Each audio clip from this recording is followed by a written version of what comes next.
welcome back.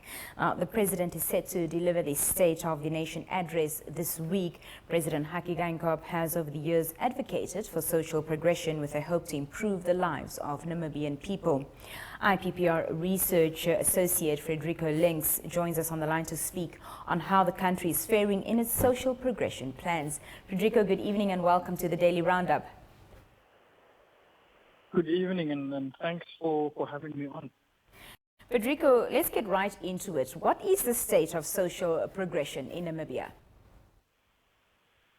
Well, that's an interesting, that's a good question. I mean, that's one of the things that at this stage, you know, we should have had the census results out by now. But of course, I mean, the census is only taking place later this year.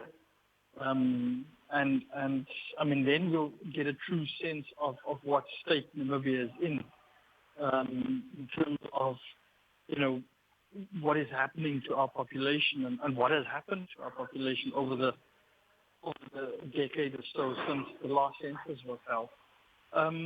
But I mean, based on just what we are seeing, it's clear that, you know, socioeconomically, most Namibians aren't doing very well. And there's the sense that, you know, things aren't working for them. And so, you know, there's a sense, and you get a sense of I think of both anger and frustration at what government is doing and not doing. And you know, a loss of trust in you know, our government institutions in terms of its ability to deliver for ordinary Namibians. Over the years, Frederico, Namibia has developed policies, you know, aimed at accelerating the various development plans to improve socioeconomic inequalities. Have these various policies been able to meet the set out agenda? You know, no, not really. I would say not really. And if you look at what people are saying in terms of, if you look at what people are saying from such surveys as the Afrobarometer survey, which at the moment is sort of the only sort of credible, you know, sort of data set out there that speaks to what Namibians are feeling and thinking and their perceptions of the state of Namibian society. Then the answer would have to be no. I mean, that's where you can get the sense that most people feel that, you know, the whatever structures, whatever frameworks, whatever plans and policies have been announced and so on, they aren't working. They aren't working for ordinary Namibians. And in a large sense, I mean, we have a lot of plans and policies, all of it on paper. But you know, it's in the implementation that where we find you know, our institutions lacking. And this is something that, you know, even in government that is acknowledged. So I mean, you know, it's clear there are sort of deficits in terms of implementation, and people are seeing this, and people are experiencing this. So, you know, people are, I think, at a place where they don't want to hear words anymore. They want to see tangible results. They want to see tangible actions. They want to see their lives improve. And I think that's where a lot of people are. What would you say then? What are the areas, you know, that Namibia is doing progressively well in, and what are the areas that need improvement? Well, I think we need improvement across all sectors. I mean, we certainly aren't making a substantial, you know, progress in terms of delivering on affordable housing. We're certainly not doing that.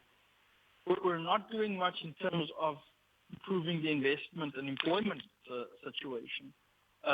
It's through investment that will grow employment, and that, you know, that certainly isn't happening fast enough. And and whatever investment is there is not producing the jobs.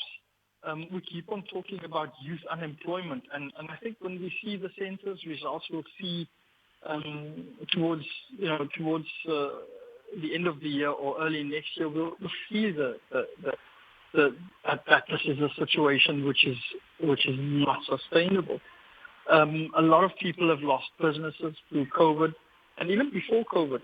And COVID just sort of was the final nail in the coffin for a lot of people who lost business, a lot of people who lost livelihoods, a lot of people who through that then, tumbled into poverty. And that is across all sectors of society. And so, when we try and say where are we, I mean, we aren't doing good in any sector, to be honest. If you look at any sort of index on health, on employment, on all of these, we aren't doing good. Namibians aren't in a good state at this point in time. And so, I mean, there's a lot of work across the board, across all sectors of society to be done to uplift us, to get us to someplace good. And that will take time. Those are things that will not happen immediately. And what people certainly don't want to hear is dreams and promises of a future that is, that is years and years away. People want to know what is happening, what is being put in place to make things happen, from this point forward. Frederico, let me just interject there. We do know that the president is making his State of the Nation address soon. So what do you think, his focus will be in line with social progression, given that this year there's been a lot of unemployment and labor-related issues that have taken center stage? Look, I think he's going to stick to the script he's sort of followed a formula since he's come into office in 2015. And so he keeps on addressing the same issues, the same themes. It's housing, it's sanitation, it's things like fighting corruption, talking about his governance architecture that he is improving. He'll talk about some of the noteworthy legislative successes, such as the Access to Information Law that has now been passed and will come into effect as from 1st of April this year. So these sorts of things. I mean, these speeches are long on successes or things that I think the president and his party will want to play up on. They don't want to dwell on the failure because that doesn't speak well of the implementation of their mandates. So of course there's a lot of rhetoric around sort of the things that can be called successes. So I think he's going to stick to that sort of script that he's been sort of been reading from the last 7 or so years. Frederico Links, as always, pleasure speaking to you. Thank you so much for joining us. It was a pleasure. That was Research Associate from the IPPR, Frederico Links, speaking to us there. We're going to take a short break and the Daily Roundup continues.